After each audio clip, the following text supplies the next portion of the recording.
Welcome back to this podcast. We're going through our mini crash course. We're on basics number 4, the technical versus fundamental analysis 1. So this is number 4. We have number 5 coming up. But in this episode, you'll be learning about what is technical analysis, what is fundamental analysis, and which one is my favorite, as well as the top sites that you need to know for each one. So if you want to be a technical trader by the end of this podcast, I'm going to have a great website for you. If you want to be a fundamental investor and trader by the end of this podcast, I'm going to have another great site just for you. So please stay tuned because you're going to learn some awesome stuff in this podcast. Let's get into it right now.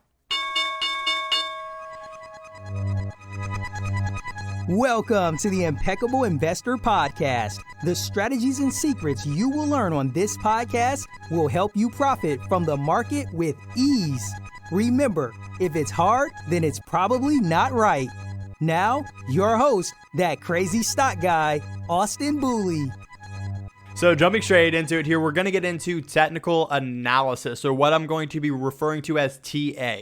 So TA is essentially looking at charts, understanding where price is going, looking at volume, looking at the charts, and it's basically a very chart intensive thing, right? You're looking at what the stock price has done to guess what the stock price will do. This is based on the assumption that history repeats itself. So TA is where you're using history to predict the future. So again, if you're a very analytical person or a very pattern-driven person, this will actually be great for you. And as I'm going to explain more, there's so many amazing features to using TA. There was a ton of books written in the early 1900s, and even now, some called The Market Wizard, even a book called Technical Analysis of the Financial Markets was written in the mid 1900s. And that was like the defining book that kind of showed traders and investors how important TA was. So for instance, it was showing that all stocks, all markets can be defined into trends. They're either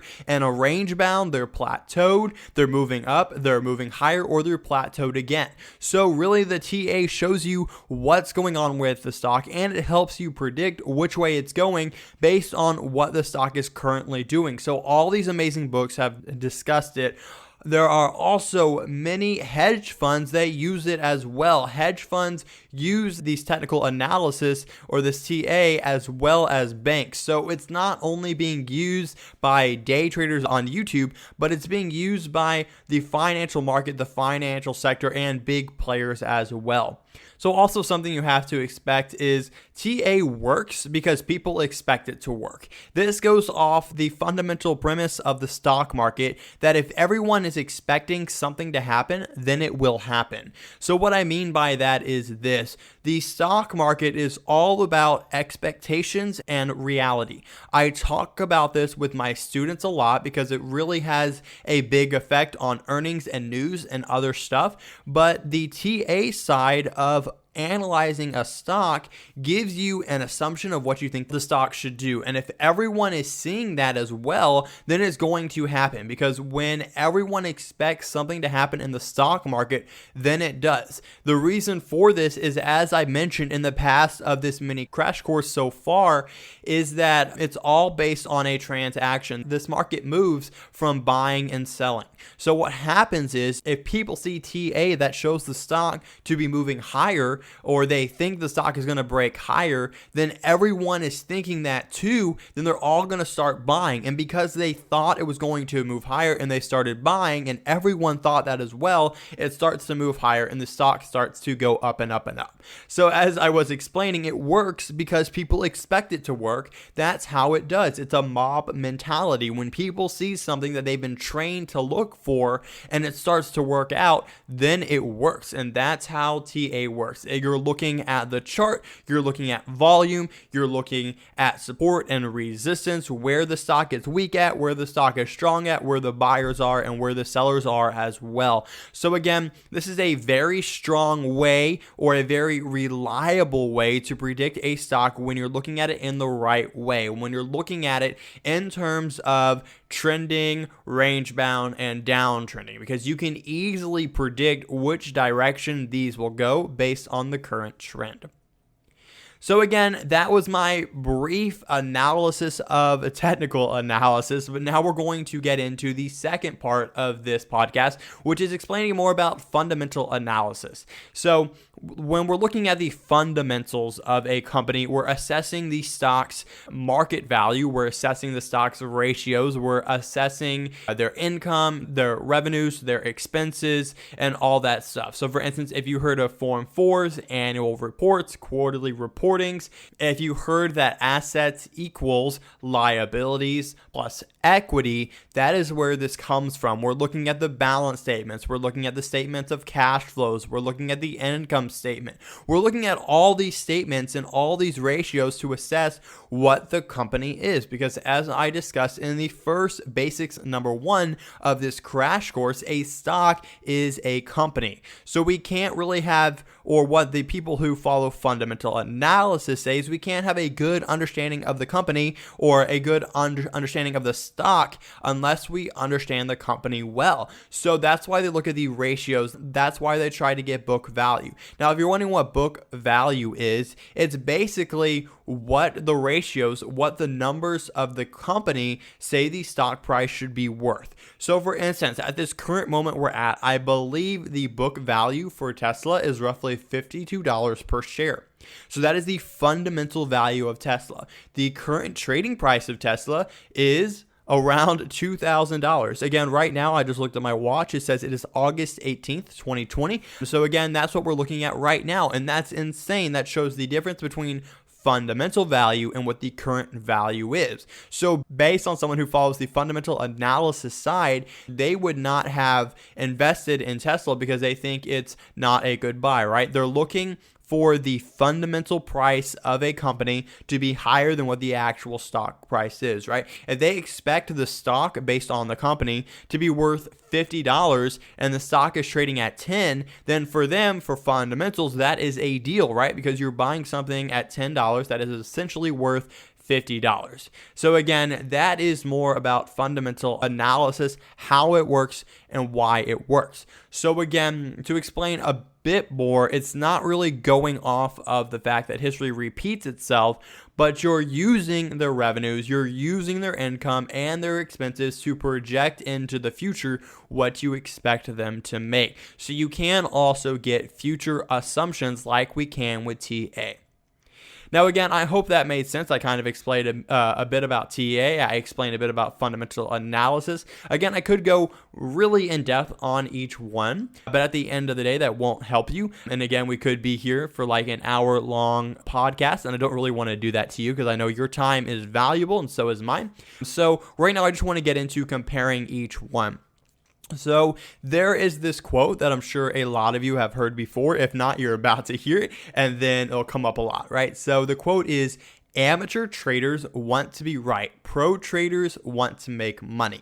So ignore the fact that it says traders. Whether you're an investor, a swing trader, or a day trader, this is for you, right? So let's just replace the word traders with investors for everyone so that you know that this applies to you, right? Amateur investors want to be right. Pro investors want to make money. So why do I bring up this quote? Why does this quote make sense? Because regardless of whether you're using TA, whether you're using fundamental analysis, it's not about being right. It's not about knowing the right direction. It's not about saying, I knew this stock was undervalued. It's about being right. It's not about being right. It's about making money. So if you can make money, regardless of if you're right, then you're actually a better trader and a better investor than you think. All right, guys. First, I would like to share my preference before I go into the top sites that you need to use for each one. So my preference is TA because I believe the chart tells the whole story, right? So there's a actual finance term for this, and I don't actually want to go into it and explain it more, but basically it means that I believe that everything is priced into the stock. Everything is priced into the chart. So all public and all private information can be seen on the stock price. So you'd be like, okay, Austin, you're talking way over my head. Stop talking financy and tell me what this means. So what this means is this. I think that the stock stock price shows where the company is, shows how profitable the company is. And I believe this because we are in a highly digital world. We have robots that scan through financial ratios. We have investment banks that break down all these stocks and all these companies. So therefore, if something was wrong with the company, they would have caught it before you. You are not going to be the reason a stock does incredible because you found something about the company.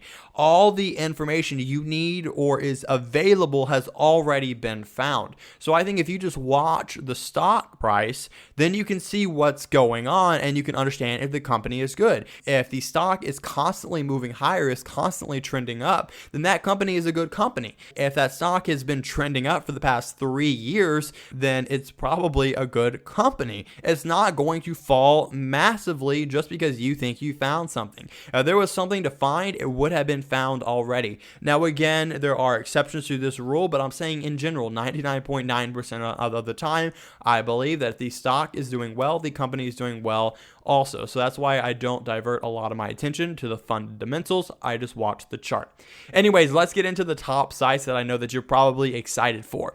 Okay, so first off, I want to say thank you so much for staying tuned this far into the podcast. I would really love if you smash that subscribe button wherever you're listening, whether it's on Apple, Google, Stitcher, wherever you're at. I just want to say thank you, and I would really love it if you could hit that subscribe button. Anyways, moving on. We're going to talk about if you are a fundamental person, you're definitely going to want to use the link below to access TradeKing.com. And why I'm saying you need this site is because what it does, it shows all the ratios for each company. And then from there, it actually shows you the industry average. So it's like, all right, so based on this industry, this ratio is too high. Based on this industry, this ratio is too low. So what's awesome is it gives you the ratios and then it tells you basically if they're good or bad.